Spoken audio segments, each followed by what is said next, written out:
Hello दोस्तों, welcome back to my channel. तो आज हो रहा है हमारी सोसाइटी में गणेश विसर्जन। तो उसका ये रैली जा रही है और उसके बाद ये मॉर्निंग में स्टार्ट हो गया था और टाइमिंग हमें ऐसा कुछ पता नहीं थी, इसलिए हमने ज्वाइन नहीं किया। तो बाकी के जो काम थे वो मैंने स्टार्ट कर दिए। और इसलिए भी ज्वाइन नहीं किया, सेकंड रीज़न ये था क्योंकि 3 दिन कंटिन्यूसली, फ्राइडे, सैटरडे और आज का दिन संडे, तीनों ही दिन कुछ ना कुछ फंक्शन चले जा रहे थे। तो घर के इतने काम नहीं हो पा रहे थे, जो बेसिक होता है वही हो पा रहा था, और इसलिए मैं नहीं गई और मेरे साथ तो फिर कोई भी नहीं गया। तो आज मैं बना रही हूँ सेम उत्पम। तो ये बहुत ही इजी रेसिपी है, कुछ खास इसमें होता नहीं है। बट आज इसमें थोड़ा सा क्या चेंजेस है कि मैं इसमें गाजर डाल रही हूँ। और अगर आपको थोड़ा और अच्छा टेस्ट चाहिए तो इसमें आप थोड़े चने की जो दाल होती है वो डाल दीजिए, तो बहुत ही अच्छा टेस्ट आता है। साथ साथ मैंने राई डाल दी थी और थोड़े से जो कड़ी पत्ते होते हैं वो डाल दिए। और जैसे ही ये थोड़े कड़के तो मैंने इसमें जो भी मैंने अभी प्याज और गाजर चॉप करके रखे थे वो मैंने इसमें ऐड ऑन कर लिए। तो ये किचन का जो काम होता है, मैं ऐसा ट्राई करता हूँ कि जो कम से कम टाइम में ज़्यादा से ज़्यादा काम मेरा हो जाए। तो इसलिए मैं चॉपर का यूज़ करती हूँ, मैं हाथ से कटिंग नहीं करती हूँ, क्योंकि हाथ से कटिंग करने में मुझे लगता है ज़्यादा टाइम लगता है, इसलिए नहीं करती हूँ। बाकी जब तक मैं ये मसाले मैं इसमें सारा सामान ये डालूँगी, उसके बाद जो आप बाकी के बर्तन रखे हुए हैं जो कल धो के रखे हुए थे वो उनको मैं टिकाना स्टार्ट कर दूँगी। जैसे ही आपको पता है जो भी मेरा काम होता है किचन में, मैं वन गो में करती हूँ। मैं बार बार किचन में आना बिल्कुल प्रेफर नहीं करती हूँ।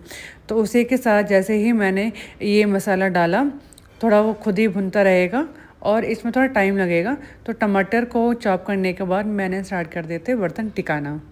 तो आज काफ़ी काम था, उनमें से सबसे बड़ी जो काम था मेरा वो था आज मुझे फ़ैन क्लीन करने थे, और साथ साथ मुझे कलर लगाना था अपने बालों में। और साथ ही साथ जो कल मैंने की थी कैन की जो अलमीरा था वो ठीक की थी, तो आज थी मेरी अलमीरा ठीक करने का दिन, तो मुझे ठीक करने थे वो। और जो बाकी काम कंटिन्यू चलते हैं वो तो करने ही हैं, जैसे कि कपड़े धोना, झाड़ू पोछा, बर्तन वर्तन, ये सब चीज़ें चलती रहती हैं। तो उसी के साथ बर्तन मैं टिका रही हूँ और जो ये काम है वो करने हैं। जैसे बताया कि जो 2 दिन गए थे वो बस रेडी होने में और बाहर फंक्शन अटेंड करने में ही जा रहे थे। मॉर्निंग में स्टार्ट होते थे, फिर दिन को थोड़ा ब्रेक मिलता था, उसके बाद दोबारा शाम को कुछ ना कुछ स्टॉल लगे होते थे। जैसे कल डीजे पार्टी थी, खाना भी था, बच्चों का फंक्शन था जिसने काफ़ी बच्चों ने मतलब डांस परफॉर्म किया था। तो ये सब चीज़ें चल रही थी और हम सब बस वही सब चीज़ें इंजॉय कर रहे थे, इसलिए घर का जो बेसिक काम था वही हो रहा था। और साथ ही साथ वीडियो भी इतने टाइम से मैंने शूट नहीं की थी, रीज़न यही था कि मदर इन लॉ रखी है। मदर इन लॉ के बाद गौरव के एक फ्रेंड थे जो वो भी यहीं पे शिफ्ट हुए हैं बेंगलोर में रिसेंटली, तो वो भी आ रखे थे क्योंकि उनको भी घर नहीं मिला था। तो इसी चक्कर में थोड़ा सबके सामने मुझे टाइम लगता है वीडियो शूट करने में, इसलिए नहीं किया था। तो इसलिए आज कर रही हूँ कि आज काम भी काफ़ी हैं जो मुझे 12 साढ़े 12 तक का मेरा टारगेट है जो मुझे ख़त्म करना है, कि तब तक मेरे सारे घर के सारे काम हो जाएं। तो देखते हैं आज कितना काम हो पाता है। तो टमाटर डालने के बाद जो भी मसाले होते हैं, मसालों में ज़्यादा नहीं, बस नमक और थोड़ी सी मिर्ची, बस यही जाती है, ज़्यादा नहीं जाता। और इसको मिक्स करने के बाद मैं रख दूँगी ढककर, ताकि जो टमाटर है वो अच्छे से सॉफ्ट हो जाए। उसके बाद हम पानी ऐड ऑन करेंगे। अब जैसे ही मैंने बताया कि 12:30 तक मुझे सारे काम ख़त्म करने हैं, तो सोचा एक छोटा सा बैंगन रखा हुआ है, इतना नहीं है कि 3 लोगों की इसमें सब्ज़ी बन जाए, मतलब कि भरता बन जाए, इसलिए मैं इसको आलू बैंगन की सब्ज़ी बना के इसको ख़त्म कर दूँगी। और इसलिए मैं मॉर्निंग में बना रही हूँ ताकि मॉर्निंग में ही सारे मेरे काम फिनिश हो जाएं।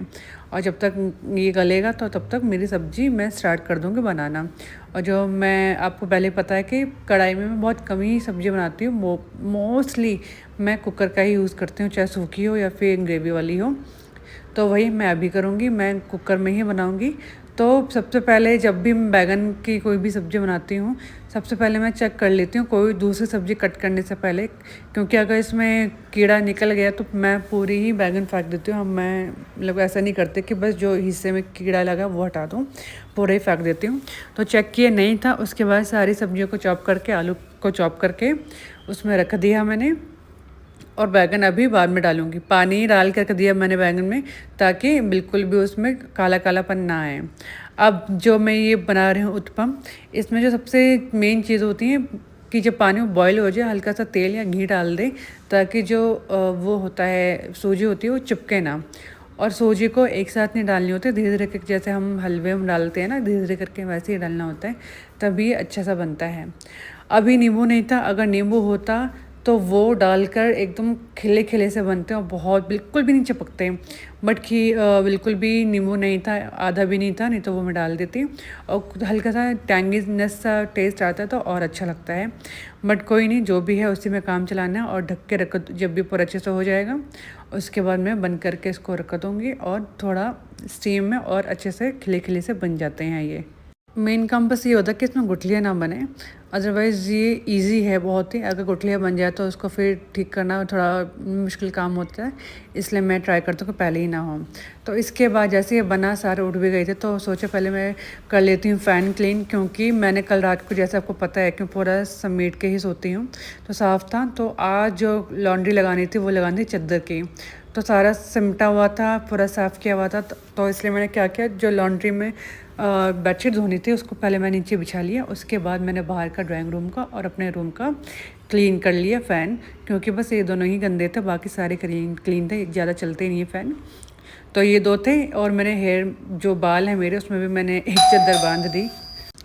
तो जो बाल थे उसमें कलर करना था, इसलिए धूल ना गिरे इसलिए लगाया था। उसके बाद हम बैठ गए थे नाश्ता करने, बट नाश्ता करने से पहले मैंने लॉन्ड्री लगा दी थी, और झाड़ू लगाने से पहले मैंने लगा दिया था बालों में कलर। वो इसलिए क्योंकि बस कलर और ये कहते हैं लॉन्ड्री लगाने में 5 से 10 मिनट लगेंगे, बट इनको रेस्ट करने में टाइम चाहिए होता है, कपड़े धुलने में टाइम चाहिए होता है। खुद धुलते हैं, हमारे कोई मेहनत नहीं है, आधा घंटा चाहिए, आधा पौना घंटा चाहिए होता है। और सेम गोज़ विद कलर में भी लगाने के बाद उसको टाइम चाहिए होता है। तो ये ऐसे काम जिसमें टाइम बाद में चाहिए होता है रेस्ट करने के लिए, या सीटी लगने के लिए, या कपड़े धुलने के लिए, तो ऐसे काम मैं पहले करके रख देती हूँ, ताकि जब तक मेरा पहला काम ख़त्म हो दूसरा भी मेरा साथों साथ ख़त्म हो जाए, ऐसा लगे। अदरवाइज़ अगर मैं झाड़ू पोछा लगाने के बाद अगर मैं कपड़े लगाते या फिर मैं कड़े लगाते, तो मुझे जो सारा काम था 2 बजे तक ख़त्म होता। और अगर मैं बात करूँ बर्तन की, तो जैसे ही नाश्ता ख़त्म हो, जब मैं कलर लगा रही थी तभी मम्मी ने बर्तन कर दिए थे। बस किचन समेटने लगे, जो मैं बाद में समेट दूँगी। और यहाँ पे झाड़ू पोछा ऑलमोस्ट ख़त्म हो गया है, तो बालकनी भी क्लीन कर ली है। अब मुझे जो डोर मैट होते हैं वो साफ़ करने हैं, तब मैं नहाने जाऊँगी तब करूँगी। और जब हेड वॉश करती हूँ तो ऑफकोर्स उस टाइम पे तो कि बाथरूम साफ़ होगा ही होगा, ये तो मैंडेटरी है। आप भी ऐसे ही करते होंगे, जब हेड वॉश करना है तब बाथरूम भी साफ़ करना है। तो ये 2 काम भी मैं तभी के तभी करूँगी। फ़िलहाल अभी जो कपड़े मेरे धुल गए हैं ये मैं लेके जाऊँगी बालकनी में, इसको सुखाऊँगी, और जो पहले वाले कपड़े हैं उनको उतार के तय करने रख दूँगी। और जब तक मैं मशीन से कपड़े निकालूँगी तो जो मशीन का ढक्कन होता है उसको खुला छोड़ूंगी, अदरवाइज़ एकदम से बंद करते तो उसमें स्मेल से आने लग जाती है। तो थोड़ा एयर ड्राई हो जाए तो ज़्यादा अच्छा रहता है। और यहाँ पे 12 बज गई हैं, क्यान टीवी देख रहा है, और क्यान को भी मैंने साथों साथ नहला दिया। जब मैंने आई थी क्यान हेयर कट करवा के आया और उसको नहला दिया। अब मैं बताऊँ कपड़ों के, तो कपड़े जो उतारे थे मैं तय कर रही हूँ। और सबसे अच्छी बात, एक टिप्स शेयर करते हैं, अगर आप ये शेयर जो मैं कर रही हूँ वो अगर आप अपना लेंगे तो आपके कपड़े कभी ख़राब नहीं होंगे। आपने देखे होंगे आजकल जो प्रिंटेड टी शर्ट है बहुत ही इन है, चाहे बच्चों की हो, हमारी हो, या हस्बैंड लोगों की हो, इन सब की, बट ये बहुत जल्दी ख़राब होने लग जाते हैं। बट इसमें 1-2 चीज़ें अगर आप ध्यान रखेंगे तो कभी ख़राब नहीं होगी। इनफैक्ट जो मेरे घर के कपड़े में जो प्रिंट है वो आज तक ख़राब नहीं हुए हैं, बस इन 2 छोटे छोटे टिप की वजह से। पहली बार, अगर बच्चों के हैं तो बच्चों के कपड़े तो आप चाहे उल्टे या सीधा धोएं, बट जो दाग वाला पार्ट है वो आप पहले धो लीजिए, ठीक है, हाथ से। तो उसको उल्टा करके फिर आप धोने के लिए डाल दीजिए। सेम गोज़ विद हमारे कपड़े, जो बड़े के कपड़े होते हैं, क्या होता है ना, हमारे इतने गंदे नहीं होते हैं। जो मेनली चीज़ें होती है वो होती है स्मेल, ठीक है जी। तो मैं उल्टे करके ही कपड़े धोती हूँ। हाँ, किसी में कुछ दाग धब्बे लगे हैं तब मैं सीधे करके धोती हूँ, अदरवाइज़ नहीं।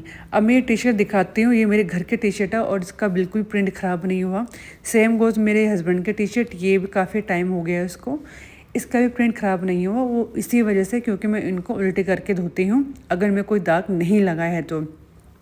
और दूसरी टिप ये है कि आपको डायरेक्ट सन में नहीं सुखाना है, एकदम कड़कते हुई धूप में नहीं सुखाना है। थोड़ी जहाँ पे हल्के हल्के धूप है वहाँ सुखाना, वो भी कपड़े उल्टे करने के बाद। इससे क्या होता है, कलर नहीं जाता, और अगर कलर जाए भी बट जो प्रिंट होता है वो बिल्कुल नहीं जाता। अब देखिए क्या इनकी टी शर्ट है, बच्चों के टी कितने गंदे करते हैं कपड़े, साफ भी धुलते हैं और साथ साथ बिल्कुल भी जो इसका प्रिंट है वो नहीं जाता है अगर आप उल्टे करके धोएंगे और उल्टे करके ही सुखाएंगे तो, और कम धूप में।